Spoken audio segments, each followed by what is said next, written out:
자,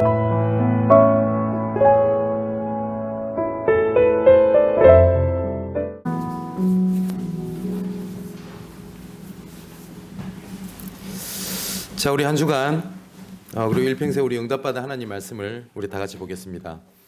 사도행전 25장 1절에서 12절까지 말씀을 우리 다 같이 보겠습니다. 사도행전 25장 1절에서 12절까지의 말씀이 되겠습니다. 자, 찾으셨으면 우리 한 절씩 우리 교독을 하도록 하겠습니다. 제가 먼저 읽습니다. 베스도가 부임한 지 3일 후에 가이사랴에서 예루살렘으로 올라가니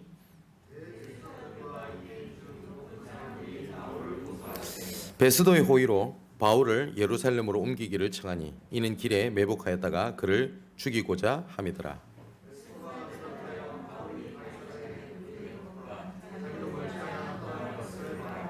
또 이르되 너희 중 유력한 자들은 나와 함께 내려가서 그 사람에게 만일 옳지 아니한 일이 있거든 고발하라 하니라.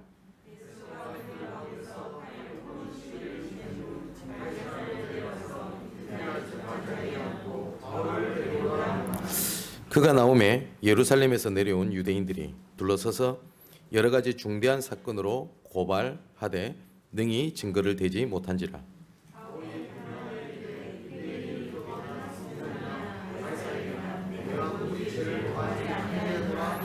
베스도가 유대인의 마음을 얻고자 하여 바울더러 묻되 네가 예루살렘에 올라가서 이 사건에 대하여 내 앞에서 신문을 받으려느냐?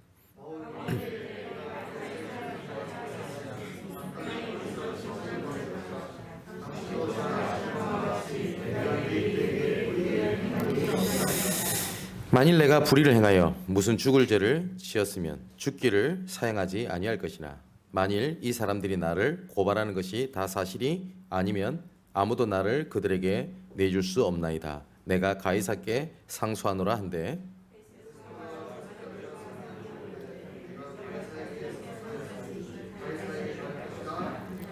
아멘. 오늘은 바울이 누렸던 24시의 내용이라는 제목을 가지고 같이 말씀을 나누려고 합니다. 오늘 본문에 보면 이제 바울이 이제 예루살렘으로 올라가서 여러 가지 핍박과 신문과 여러 가지 문제가 있던 부분들이 이제 26장까지 이렇게 나오게 됩니다. 오늘 본문에는 베스도 총독에게 이제 신문을 이렇게 받게 돼요. 근데 하나님이 참 신기한 게 바울이 그 신문을 받는 동안에 매복했다가 바울을 죽이려고 하는 사람이 이렇게 그 준비가 되고 있거든요. 근데 하나님께서 바울을 어떻게 보호를 하시냐면 이 베스도 총독이 하나님을 믿거나 아니면 바울을 굉장히 사랑하거나 아끼거나 그랬던 사람이 아닙니다. 근데 단지 자기 유익 그리고 또한 여러 가지 문제가 올 것을 예상을 해서 오히려 바울을 구류해서 그런 문제가 없도록 보호를 해요. 그냥 하나님께서는 모든 것을 통하여 지난주 말씀처럼 하나님의 계획을 성취해 나가시는 겁니다. 그래서 오늘 본문에 보니까 그 가이사의 법정에서 이제는 드디어 바울이 상소를 이렇게 하게 됩니다. 이때 당시에 로마 시민권을 가지고 있는 사람들은 가이사 앞에 상소할 수 있는 권리가 있었어요. 로마 시민권자들은. 이때 바울이 드디어 로마 시민권이라는 걸 딱 카드를 내밀고 이제 가이사 앞에 내가 상소하겠다. 그것이 뭐냐면 내가 가이사 앞에 서야겠다는 하나님의 언약을 성취하시는 하나님의 방법입니다. 그래서 나중에 읽지는 않았지만 베스도의 청문회에 가게 되고 26장이 넘어가면 아그리빠 왕과 버니게 앞에서도 그리스도를 증거하는 일이 이렇게 벌어지게 됩니다. 지난주에 말씀에 우리가 모든 것을 통하여 하나님의 절대 계획을 하나님이 이루어 가시거든요. 우리가 절대라는 단어는 우리 사람에게는 못 쓰는 단어입니다. 우리가 보통 뭐 잘못하면 옆에 친구들한테 내가 절대 다시는 안 그럴게 그러잖아요. 그 사람은 절대 합니다. 왜냐하면 사람은 절대라는 단어를 붙일 수 없어요. 절대자는 하나님밖에 없어요. 그래서 우리를 하나님의 주권이라고도 하지만 뭐라고 얘기를 하죠? 하나님의 절대 주권이라고 얘기를 합니다. 그래서 이 절대 주권은 우리의 행위, 우리의 실수, 여러 가지 단체, 핍박 문제가 이 하나님의 절대 주권을 무너뜨리거나 바꾸지 못합니다. 만일에 이 시대에 복음의 사람이 없고 그리고 이 시대에 세계복음할 사람이 없다. 그러면 하나님께서는 길거리에 있는 돌들을 들어서라도 하나님께서는 세계복음을 이루어 가시는 하나님이십니다. 이걸 보고 절대 주권이라고 합니다. 이 절대 주권 속에서 하나님은 계획을 이루어 가시거든요. 근데 우리가 생각하지 못한 것을 통해서 하나님은 계획을 이루어 갑니다. 어쩔 때는 문제로, 핍박으로, 갈등으로. 하나님께서 우리에게 경제에 대한 응답을 주실 때 나는 경제가 무너지는 것 같은데 하나님께서는 그거를 가지고 빛의 경제로 바꾸시는 하나님의 방법이 그 속에 있고요. 나는 인간관계가 계속 무너지고 나는 계속 갈등이 있는 것처럼 보이는데 하나님께서는 그거를 통해서 갈등을 바꾸시고 시스템을 바꾸신 하나님의 능력들이 계속 성경에 나옵니다. 우리가 사도행전을 봤을 때 응답도 있었지만 초대교회와 바울에게는 계속 문제 갈등이 생기거든요. 그렇지 않습니까? 근데 이런 문제 갈등 속에서 바울이 흔들리지 않았던 이유가 있습니다. 그게 뭐냐면 성경에 그 바울을 포함해서 우리가 렘넌트 7명이라고 얘기를 하죠. 그래서 이 렘넌트들이 하나님의 인도를 받아갑니다. 근데 우리는 어떤 문제 사건이 터지면 이게 하나님의 절대 계획을 이루는 하나님의 방법이다라는 걸 아는데 계속 흔들리잖아요. 이 사람들의 공통점이 있습니다. 뭐냐면 계속 반복해서 나오는 게 있어요. 여호와의 말씀이 그 사람들에게 임했어요. 말씀이. 우리가 나중에 좀 이따 말씀드리겠습니다만 우리가 집중해야 된다, 우리가 붙잡는다라고 하는데 진짜 중요한 거는 집중하기 이전에 뭐가 중요하냐면 여호와의 말씀이 임하는 거예요. 바울이 이런 신문과 여러 가지 문제와 갈등 속에서도 흔들리지 않았던 이유는 바울이 믿음이 좋았다? 예, 맞습니다. 그 말도. 바울이 잘 견뎠다? 예, 그 말도 맞습니다. 다 맞습니다. 근데 진짜 중요한 본질은 바울에게 하나님의 말씀이 임하게 된 겁니다. 정말 하나님의 말씀이 임해버리면 그때부터 눈앞에 있는 문제가 되지 않는다는 사실을 진짜 알게 됩니다. 바울은 가이사 앞에 서야겠다라는 말씀이 진짜 임했기 때문에 그 문제가 가이사 앞에 상수할 수 있는 하나님의 방법이라는 사실을 알았어요. 물론 바울도 핍박과 고난이 힘들었을 겁니다. 근데 그것이 문제가 되질 않는 겁니다. 쉽게 말하면 이거예요. 내가 자녀를 키울 때 자녀를 키우는 목적과 내용이 있잖아요. 그러면 자녀를 위해서 희생할 때가 있어요. 어쩔 때는 진짜 전 재산을 팔아가지고 자녀를 위해서 도울 때도 있습니다. 그게 힘듭니다. 근데 그걸 버틸 수가 있어요. 아니, 버틴다기보다는 희망이 있기 때문에, 소망이 있기 때문에 그걸 누릴 수가 있게 되는 겁니다. 자, 그렇죠. 그것처럼 내 눈앞에 있는 문제가 아니라는 사실을 알게 되는 것이 내 믿음이 아니라 제일 중요한 게 뭐냐면 여호와의 말씀이 임해버리는 거예요. 오늘 이 시간 하나님의 말씀이 나에게 임하는 시간 되시기를 주님의 이름으로 축원을 드립니다. 진짜 하나님의 말씀이 딱 임하게 되잖아요. 그러면 내가 해야 되겠다, 안 해야 되겠다라고 하는 여러 가지 나에 대한 시스템들이 그때부터 막 바뀌어지게 됩니다. 오늘 본문에 보니까요, 바울이 진짜 정확한 걸 집중을 하거든요. 우리 성도 여러분들은 집중이라는 단어를 잘 아실 겁니다. 그런데 많은 사람들이 집중 훈련을 합니다. 근데 지금 분위기가 보니까 집중 훈련을 거의 안 해요. 그죠? 왜 안 할까요? 여러 가지 생각이 들 겁니다. 안 된다는 생각이 들 거예요. 또 어렵다는 생각이 들 겁니다. 힘들다는 생각이 들 겁니다. 근데 진짜 중요한 거는 내가 뭐에 집중해야 되는지를 모르는 거예요. 그래서 집중했다기보다는 바울이 중요한 것은 말씀이 임했고 그것에 집중을 하게 된 겁니다. 하나님께서 이 시대에 그리고 우리 교회에 그리고 지역에 내 이 상황에 하나님께서 그 말씀을 주시거든요. 이 말씀을 붙잡는 겁니다. 그러면 이 말씀이 임할 때까지 뭘 하는 거냐? 집중하는 겁니다. 그래서 우리가 뭘 열심히 하자는 게 아닙니다. 진짜 여호와의 말씀이 임하는 그 순간. 자, 그럼 이때 하나님의 말씀이 임하면요, 이때부터 내가 바꿔야 될 것, 갱신해야 될 것, 그리고 도전해야 될 것, 이게 나오거든요. 그러면 그때부터 뭐가 되냐? 하나님의 말씀이 딱 임하게 되니까 지금까지 내가 가지고 있는 내 상태, 컨셉 가지고는 안 된단 말이에요. 그때부터 내가 바꿔야 될 이유가 나와요. 그리고 그걸 딱 바꾸게 되면 이것이 힘든 과정이 아니라 내가 가지고 있던 문제가 어느 날 하나님의 계획과 맞아지게 되니까 뭐가 되냐? 다른 사람을 이해하고 살릴 수 있는 도구가 돼버리는 겁니다. 우리가 상처를 치유받는다고 할 때 이 상처가 기억이 안 나거나 넘어가는 게 아닙니다. 뭐냐? 이 내 상처가 이게 문제가 아니구나. 이게 하나님의 계획이 있는 거구나. 이게 하나님이 주신 나에게 말씀이구나라는 사실을 알게 될 때 이때부터 이 문제는 내 삶에 영향력을 주지를 못해요. 모세가 애굽에 대한 어마어마한 상처를 가지고 있었습니다. 어느 날 여호와의 말씀이 임해버린 겁니다. 뭐가 임했죠? 희생제사를 드리라고 해라. 그리고 바로 앞에 가라.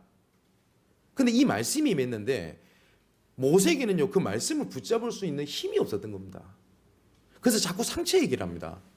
저 사람들이 하나님이 나를 보냈다라는 걸 안 믿을 건데요. 그렇겠죠. 왜냐? 살인자, 도망자니까요.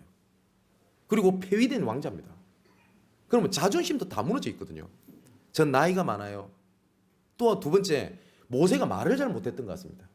하나님 앞에 뭐라고까지 변명하냐면 전 입이 우둔해서 말도 잘 못합니다. 못하는 걸 쫙 늘어나요. 근데 하나님께서 여호와의 말씀이 딱 임하게 되잖아요. 그랬더니 이 상처가 이 배경이 문제가 애굽 사람들을 건져낼 수 있는 하나님의 도구가 되지 그것이 모세에게 문제가 되지 않았거든요. 그럼 모세가 뭐 그 상처를 넘어섰다라는 것보다 진짜 본질은 뭡니까? 하나님의 말씀이 임해버린 겁니다.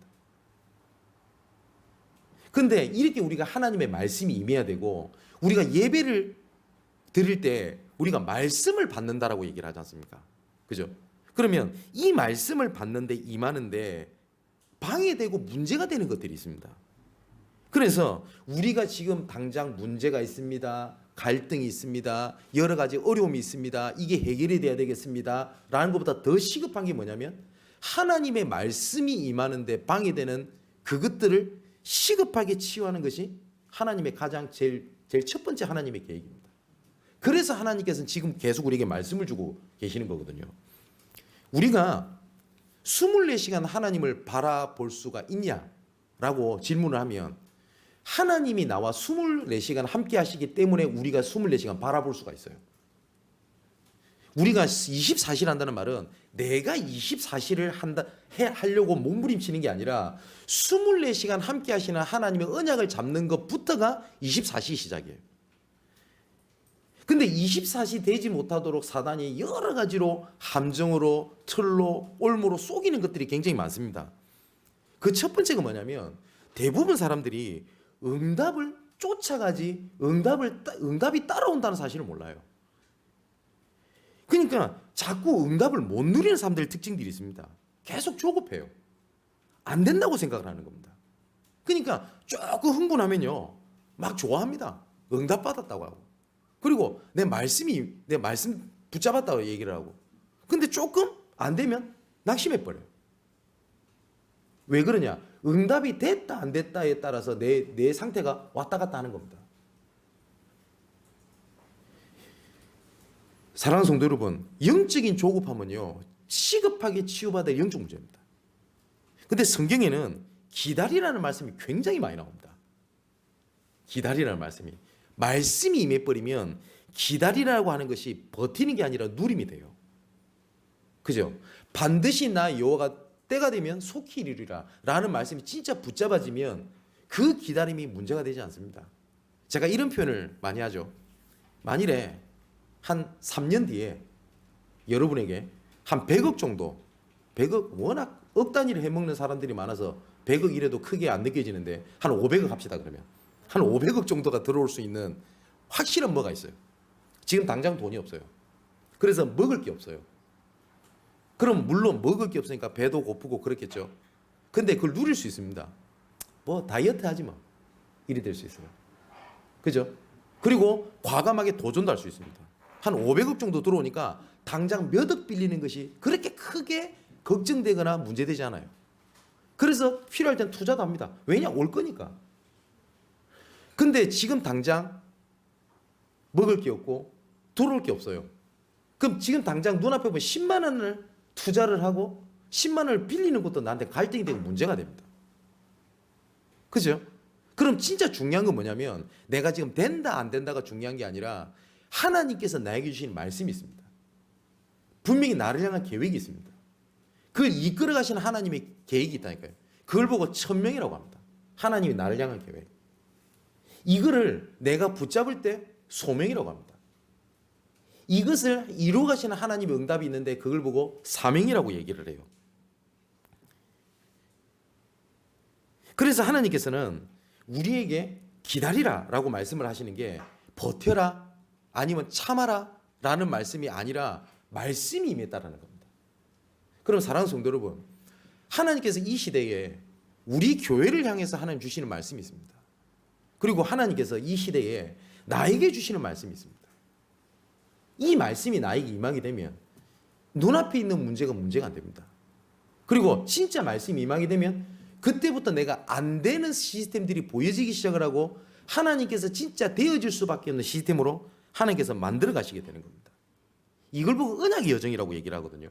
근데 이 언약의 여정은 지금 당장 된다, 안 된다, 되어진다, 안 되어진다 이렇게 얘기하는 사람들은 복을 못 보는 겁니다.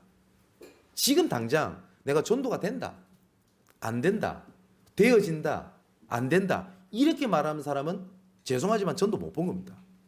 언약의 여정은요, 이렇게 가도 저렇게 가도 하나님께서는 나를 이끌어 가신다는 하나님의 응답이거든요.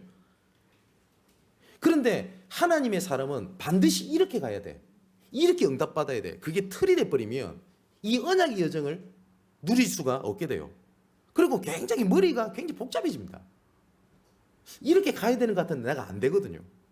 그러다 보니까 나는 된다 안 된다 나중에 심각하면 이것이 나중에 우울증 증세까지 와버려요. 성경에는 분명히 이렇게 돼 있습니다. 언약을 놓치면 노예로 포로로 속국으로 빠집니다. 맞습니다. 근데 제가 이런 말씀 많이 드리잖아요. 말씀 전체를 우리가 봐야 되고요. 인생 전체를 두고 하나님께서 말씀을 주시고 말씀은 전체에 하나님의 계획이 있거든요. 물론 언약을 놓쳐가지고 노예로 포로로 속국으로 빠졌어요. 요까지 보면 우리가 불안합니다. 내가 좀 잘못하면 노예로 포로로 속국으로 빠진단 말이에요. 근데 성경 전체는 뭐라고 돼 있냐? 언약을 놓쳐서 노예 포로 속국으로 빠져 있지만 하나님의 사람의 언약의 여정을 끝까지 성취해 가셨다. 그게 하나님의 말씀입니다. 혹시 내가 넘어질지라도 어떻게 하면 되냐? 말씀 가지고 일어서면 됩니다. 미가서 7장에 이렇게 돼 있죠. 미가 선지자가 이렇게 얘기를 합니다. 내가 여호와 앞에 범죄하였거니와 분명히 범죄했대요. 넘어졌대요. 나의 대적이여 나로 말미암아 기뻐하지 말지어다. 여호와께서 나를 반드시 일으켜 세울 것이고 나를 죄 없다 하시리니 나의 대적이 내 눈앞에서 진흙과 같이 밟히는 것을 내가 보는도다. 미가가 넘어졌대요. 근데 미가는 뭘 고백하죠? 나의 대적이여 나로 말미암아 기뻐하지 말지어다. 여호와께서 나를 일으켜 세우실 것이고 내가 일어날 것이다 안 했습니다. 여호와께서 나를 일으켜 세우실 것이고 뭐라고요? 나를 죄 없다 하시리니 나의 대적 너가 진흙과 같이 내 눈앞에서 밟히는 것을 내가 보는도다 그랬어요. 그걸 보고 언약의 여정이라고 얘기를 합니다. 우리가 언약의 여정을 이끌어갈 때 하나님께서 이끌어 가실 때 우리에게 문제가 생긴단 말이에요. 근데 우리가 눈앞에 봤을 때 이게 문제다 아니면 내가 답을 얻었다라고 우리가 얘기를 합니다. 내가 내 인생에 이거 큰 문제인 것 같은 거예요. 아니면 어떤 일이 생길 때 우리에게 굉장히 답이 온 것 같단 말이에요.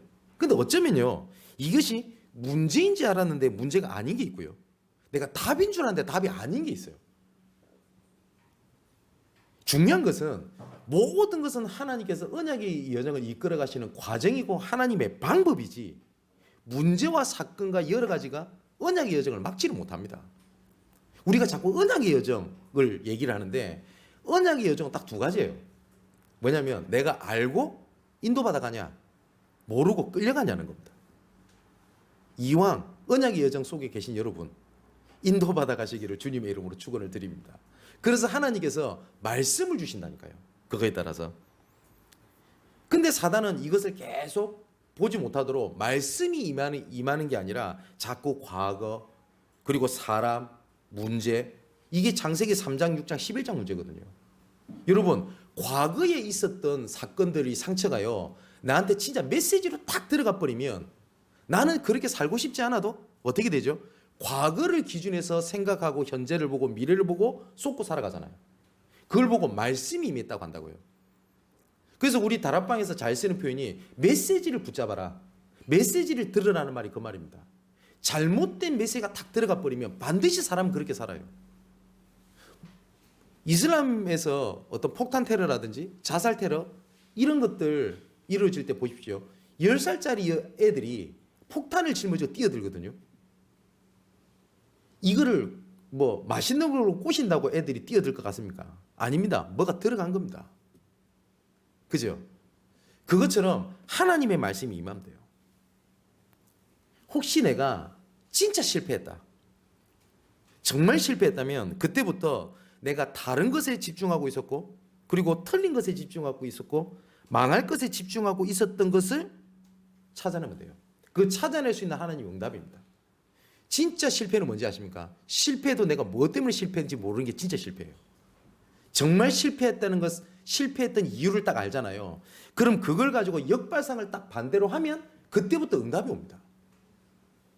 이걸 보고 우리가 반대 스케줄이라고 얘기를 한다니까요. 내가 진짜 사업에 실패했어요. 근데 대부분 사람들 만나보면요, 왜 내가 사업에 실패했는지, 실패하고 있는지를 몰라요. 그럼 이런 사람들은 또 착각을 합니다. 내가 투자를 받아서 하면 또 될 거라고 생각을 해요. 죄송하지만 안 돼요. 근데 진짜 망했다? 그러면 내가 사업에 실수할 수밖에 없었고 실패할 수밖에 없었던 다른 것, 틀린 것, 망할 것, 그걸 찾아서 딱 반대로 하면 그때부터 딱 응답이 온다니까요. 많은 사람들이 한번 잘 보시라니까요. 사업을 여러 번 10번 실패해가지고 성공했던 사람들 얘기를 들어보세요. 계속 실패했는데 도전해서 사업에 성공했다고 얘기 안 합니다. 안 될 수밖에 없는 걸 발견하는 발판이 돼요. 내가 무너졌다? 무너질 수 있다니까요. 그러면 무너질 수밖에 없었던 것을 찾아내는 게 그때 그걸 보고 치우라고 얘기를 합니다. 자, 만일에 내가 다른 것, 틀린 것, 망할 것 이런 거에 집중 24시 하고 있으면 반드시 그게 열매를 맺게 돼요. 이거를 바꿀 수 있는 하나님의 응답입니다. 그렇다면 우리가 진짜 24시간 하는 하나님의 진짜 응답은, 중요한 응답은 뭐냐면 하나님이 나와 함께 계시다는 겁니다. 그 성경에 렘넌트 7명들을 보십시오. 그리고 믿음의 사람들을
24시 함께 하시는 성령 하나님이 여러분과 함께 계십니다. 그 성령께서 뭐라고 얘기했냐? 너희를 위하여 탄식하는 마음으로 간구하노라 라고 말씀을 하셨어요. 자, 그래서 내가 또 여러 가지 갈등 문제가 있잖아요. 그럼 사람이 의지하거나 아니면 다른 사람은 공부에 의지하는 사람도 있어요. 공부하면 뭐가 되거든요. 내가 분명히 복음에 24시를 하지 못하면 반드시 내가 다른 것에 집중하고 있다는 말이에요. 근데 또 속아요. 우리 교회는 그런 랩런트가 없어 보이는데 갈등이 생기면 공부하는 애들이 있어요. 제가 이런 애들 진짜 많이 봤어요. 주변에서 뭐라는지 압니까? 진짜 엘리트다. 공부 열심히 한다. 부모님들 다 좋아해요. 근데 깊은 내면에는 뭐가 있냐? 너무 힘든 거예요. 그걸로 희망을 거는 거예요. 여러분 그거 얘기 못 들으셨어요? 전교 1등 하다가 어느 날 갑자기 시험을 쳤는데 2등, 3등에 자살하는 애들. 아마 공부를 안 해본 사람들 이해를 못할 수도 있는데 제 주변에 그런 애가 있었어요. 우리 그 대한민국의 유일한 통번역 대학원이 외국에 되어 있습니다. 다른 대학원은 없어요. 근데 유학을 가서 그 현지에 살아서 시험을 쳐도 뻥뻥 떨어지는 대학이 그 대학원인데 한 번도 유학을 가지 못한 애가 차석으로 들어갑니다. 대단하죠? 이 친구는 20대 때 대학 교수가 됩니다. 누가 봐도 이 친구는 엘리트입니다. 30살에 대학 학과장이 됩니다. 제가 프랑스에 전도 캠프를 갔을 때 저를 따라왔는데 한시도 책을 안 놔요. 주변에서는 다 그럽니다. 엘리트라고. 반드시 컸다고. 근데 제가 이 친구한테 항상 했던 말이 있어요. 너는 복음 누리려면 책을 잠시 손에 놓으라고. 그랬더니 옆에 있는 사람도 그러더라고. 공부하는 애를 목사님이. 근데 제가 봤을 때는 이 친구 영적 문제 글로 푸는 거예요. 지금 어디 있는지는 모르겠습니다. 다 무너져가지고. 제가 소식 듣기로는 이혼했다는 얘기까지 들었어요. 그게 영적 문제입니다.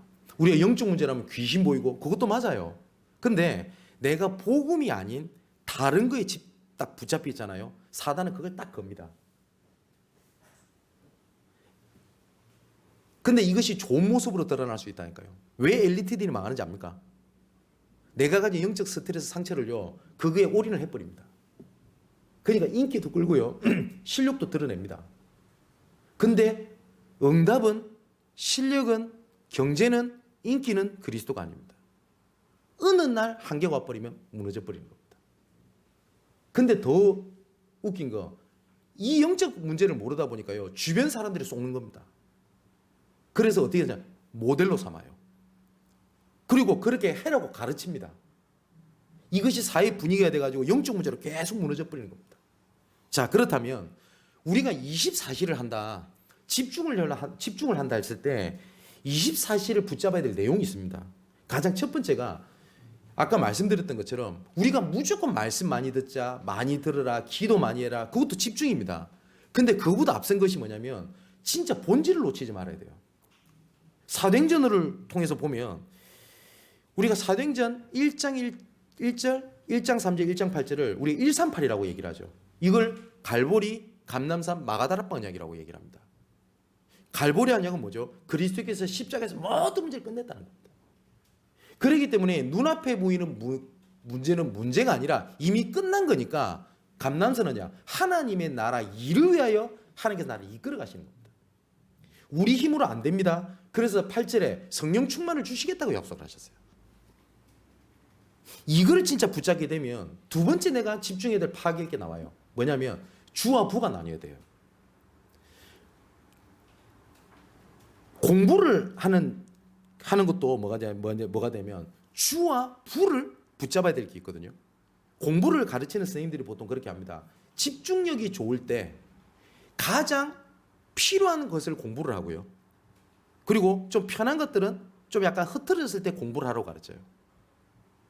똑같이 3시간을 공부를 해도 주와 부가 어떻게 나뉘냐에 따라서 공부의 효과도 다 달라지게 됩니다. 근데 많은 사람들이 24시를 한다고 하는데 주와 부가 뭔지를 잘 몰라요. 우리 청년들한테 제가 종종 그런 얘기를 가끔 하는데 만일에 랩너트 대회를 한다, 아니면 어떤 얘기를 한다, 예, 스택 가는 거 제 찬성입니다. 예, 하는 거 중요합니다. 필요합니다. 근데 주와 부가 그게 아니에요. 제가 많은 우리 신학생들, 우리 동기들 중에서도 보니까 진짜 목회자의 주가 뭐죠? 현장입니다. 그런데 막 여러 가지 일 많이 합니다. 왜냐? 알아주거든요. 근데 진짜 줄을 딱 놓치고 난 다음에 목회 현장에 들어가니까 다 넘어져 버리는 겁니다. 우물 안에 개구리를 딱 만들어 놓는 거예요. 그러면 내가 지금 당장 붙잡아야 될 거 있고 그 다음에 잠시 밀어놔야 될 게 있거든요.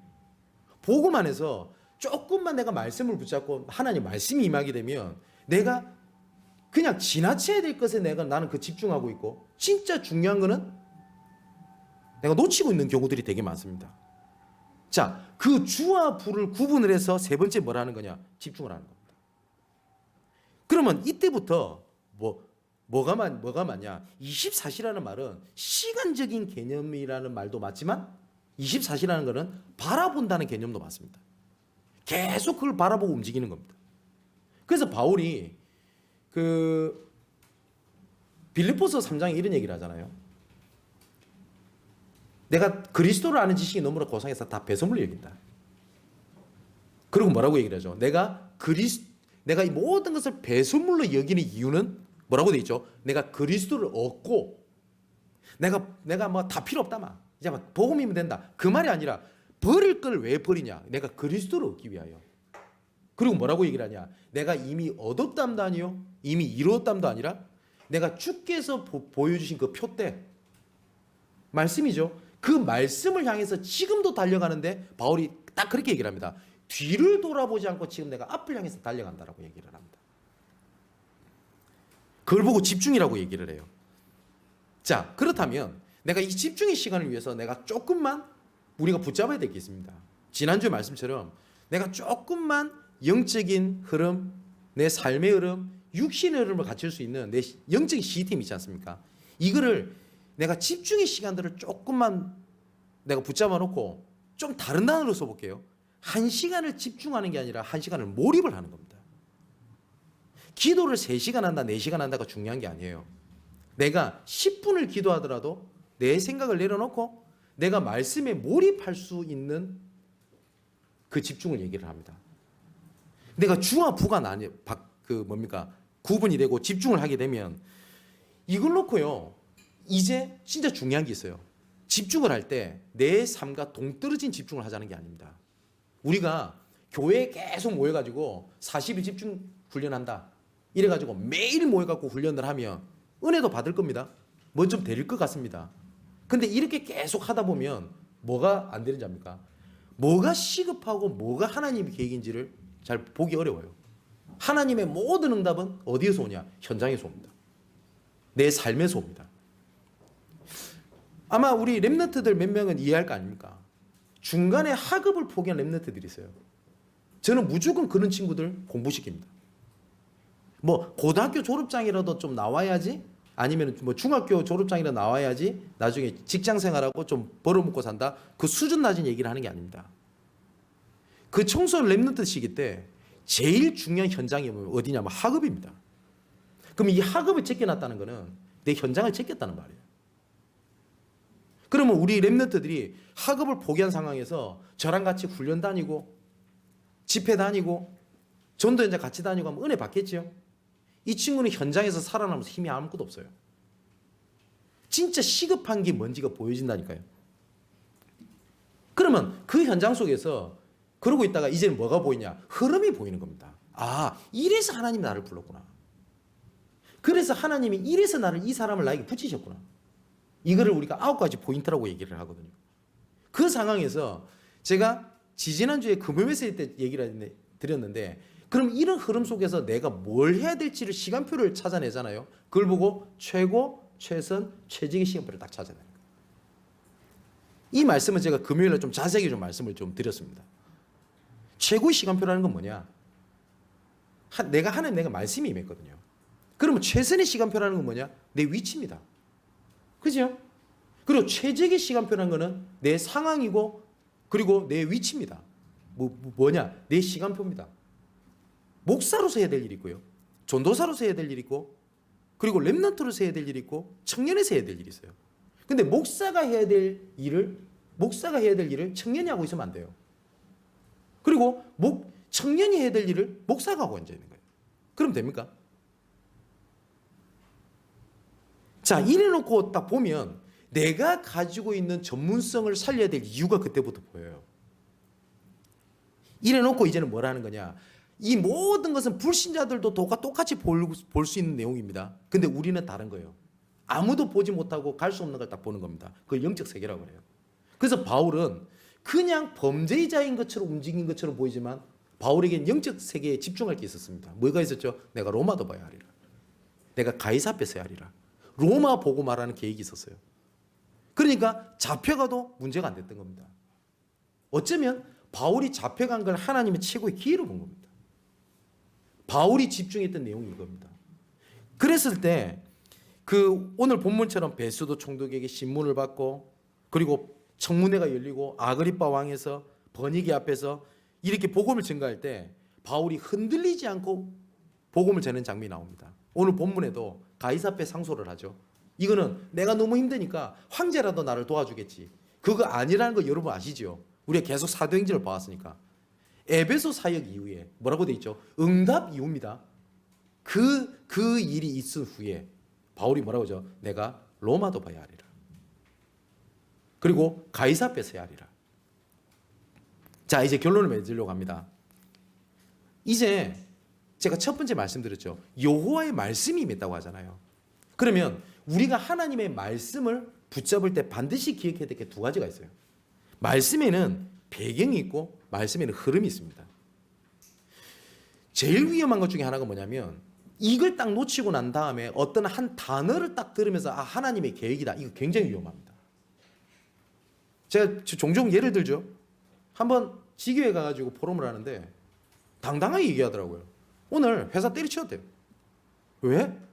말씀을 붙잡았다는 거예요. 무슨 말씀? 너무 회사가 힘들더랍니다. 그래서 기도첩을 딱 펼쳤더니 본문이 뭐냐? 사도행전 12장 1절에 3절. 내 본토 친척 아비집을 떠나 내가 내게 지시할 땅으로 가라. 떠나라고 했지 않냐? 그래서 제가 웃으면서 뭐라고 얘기를 했냐면, 그러면 오늘 이 기도첩을 읽는 모든 렘넌트 중직자들이 아이씨, 내가 이 옆에 있는 사람을 같이 살기 싫다. 회사 그만둬야 되겠다. 학교 다니기 싫다. 라고 듣는 모든 친구들은 다 떠나야 되네? 물론 그렇게 하면 주실 수도 있습니다. 근데 조심해야 될 건 뭐냐면 말씀에는 배경이 있고 흐름이 있어요. 쉽게 말하면 이겁니다. 바울이 내게 능력 주신 자에서 내가 모든 걸 할 수 있느니라. 믿는 사람들이 진짜 좋아하는 구절이거든요. 그럼 이게 딱 붙잡고 뭐라 하냐니까? 봐라, 믿는 자에게 못할 거 없다, 하자, 이리 나옵니다. 근데 바울이 그 흐름과 배경이 그 배경이 아니에요. 그 배경은 바울이 감옥에 있을 때입니다. 뭐라고 얘기를 하냐? 나는 궁핍에 처할 줄도 알고 내가 풍부에 처할 줄도 알고 다 있어봤다는 거예요. 그런데 다 있어봤는데 내가 그것보다 내가 내게 능력 주신 자 안에 있을 때 내가 할 수 있더라. 내가 못할 때도 내가 없다고 못하고 있다고 할 수 있는 게 아니다. 내가 능력 주신 자에서 그 얘기를 한 거거든요. 근데 이 구절만 딱 보면 봐라, 하면 되지 않냐, 막 도전하자, 이런 식으로 나와버리는 거예요. 그래서 말씀에는 배경이 있고 흐름이 있습니다. 그래서 우리가 말씀을 쭉 읽어보시라고 얘기를 하는 겁니다. 자, 우리가 그러면 간단하게 세 가지만 말씀드리고 마치겠습니다. 우리가 138을 놓고 한번 얘기해 볼게요. 자, 우리가 갈보리 언약이라고 얘기를 했을 때 그리스도께서 나를 위해서 십자가에 죽으셨잖아요. 그러면 그 말씀의 흐름과 배경이 있습니다. 어떤 배경이 있습니까? 그리스도께서 오셔야 되는 이유가 있어요. 왜 오셔야 되죠? 영적 문제를 해결할 수 있는 길이 없어요. 그러면 그 그리스도 아니면 딴 걸로 안 됩니까? 내가 노력할 수도 있잖아요. 내가 최선을 다할 수도 있잖아요. 근데 성경에는 왜 그리스도가 안 되는 이유를 얘기를 합니까? 그리고 그리스도를 통해서 하나님이 성취하실 게 있거든요. 그러면 그리스도께서 오셔야만 하는 이유가 있어요. 그래서 오직을 얘기한 겁니다. 그리고 그리스도가 아니면 안 되는 이유가 있어요. 말씀에. 그걸 보고 유일성이라고 얘기를 합니다. 그러면 그 그리스도를 붙잡았을 때 하나님께서 하실 일이 있거든요. 그걸 보고 재창조라고 얘기를 해요. 감람산 언약은 또 그겁니다. 왜 40일 동안 집중을 하셨습니까? 아시다시피 각인, 뿌리, 체질 이거 바꿔야 되거든요. 그러면 40일 동안 하나님의 나라 일을 증명했다고 했을 때 뭘 얘기를 하셨을까요? 성경이 나오죠. 하나님의 나라가 안 돼 있고 뭐요? 하나님의 나라 일. 그러면 하나님의 나라는 24시입니다. 맞죠? 하나님의 나라가 내 이게 이미 있으니까. 그러면 하나님의 나라 일을 하나님 말씀하셨거든요. 그걸 보고 25시라고 얘기를 합니다. 왜냐? 내가 알지 못하는 크고 비밀한 일을 하나님이 준비해놨거든요. 그러면 하나님의 나라가 현장에 이루어지는 겁니다. 그걸 보고 영원이라고 얘기를 합니다. 자, 그래서 하나님께서 우리에게 마가다락방 언약을 주셨는데 우리가 이 언약을 붙잡아도 내가 할 수 있는 힘이 없어요. 성령 충만 받아야 될 이유가 있습니다. 왜냐? 내가 절대 불가능이거든요. 또 두 번째, 내가 성령 충만 받아야 될 이유 두 번째가 있습니다. 내 힘, 내가 절대 불가능이기 때문에 성령 충만이 절대 가능이 이유기 때문에 오직이라고 얘기를 해요. 자, 이 속에 있으면 내가 목표를 붙잡는 게 아니라 그때부터 목표가 보여집니다. 그리고 절대 여정을 하나님께서 이끌어 가시는데 초대교회 보세요. 하나님께서 사도행전 138 언약을 말씀하시고 난 다음에 이거를 붙잡은 것밖에 없잖아요. 예루살렘과 온 유대와 사마리아 땅끝까지 이르러 내 증인이 되리라 하시니라. 이게 피부로 안 와닿았을 거예요 분명히. 왜냐? 세계인데요. 지금은 세계 이러니까 가깝게 느껴지지. 근데 하나님께서 어떻게 하시죠? 이거 언약을 붙잡고 절대 가능의 언약을 붙잡고 목표를 붙잡았더니 알고 봤더니 오순절날 모였던 사람들이 뭡니까? 15개의 문을 하나님이 이미 다 준비를 다 해놔버렸잖아요. 초대교회가 문 연 게 아닙니다. 하나님이 문을 여셨어요. 여기에 하나님께서 미리 보는 하나님 작품도 준비해놨습니다. 중요한 사람이 나오거든요. 누군지 이름은 안 나옵니다. 로마에서부터 나그네. 그 응답이 어떻게 돼요? 로마 교회가 세워져요. 로마 교회는 바울이 세운 교회가 아닙니다. 근데 그 근거를 어디서 찾을 수 있냐? 이 현장입니다. 제일 중요한 건 뭐냐? 말씀이 임하는 겁니다. 이 말씀이 임하고 난 다음에 진짜 내가 잡아야 될 것, 내가 좀 약간 밀어놔야 될 것, 해야 될 것들을 주와 부를 찾아야 돼요. 그걸 찾아서 집중을 하는 겁니다. 그러면 진짜 시급한 게 뭔지를 내 삶을 통해서 찾아낼 수 있게 돼요. 그래서 삶을 회피한다는 것은 내가 어떤 친구는 내 삶을 회피하고 막 집회 막 다닙니다. 취업한다고. 틀린 겁니다. 내 삶을 놓치는 것은 현장을 다 놓치는 겁니다. 응답 놓치고 움직이겠다는 거예요. 그 현장 속에 하나님의 흐름이 있다니까요. 여기서 내가 전문성이 나오고 영적 세계를 향해서 믿음하고 도전해야 될 내용이 나옵니다. 이걸 보고 집중의 7가지 내용이라고 얘기를 합니다. 바울이 누렸던 집중의 내용을 응답을 붙잡고요. 정말 새롭게 복음이 누려지고 그리고 복음화되고 그리고 보좌가 되는 응답이 있게 되시기를 주님의 이름으로 축원을 드립니다. 기도하겠습니다. 나의 하나님, 여호와의 말씀이 이 시간 우리에게 임하게 하여 주시옵소서. 바울에게 로마도 봐야 하리라 라고 말씀을 주셨던 것처럼 우리가 보아야 되고 붙잡아야 될 로마가 무엇인지를 말씀을 통해서 확인케 하여 주시옵소서. 조급하지 않게 하시고 하나님께서 말씀을 주시는 흐름과 내용을 놓치지 않게 하여 주시옵소서. 그 말씀의 본질을 놓치지 말아야 되기 때문에 우리가 예배와 예배 흐름 속에 있어야 될 줄 믿습니다. 예배와 예배 흐름을 가장 먼저 시급하게 회복하는 시간 되게 하여 주시옵소서. 이 시간 온라인 그리고 인터넷과 지금 생중계로 함께하는 우리 모든 성도들에게까지도 바울이 누렸던 24시의 이 응답이 성취되고 이루어지는 시간 되게 하여 주옵소서. 살아계신 예수 그리스도 이름으로 기도합나이다. 아멘.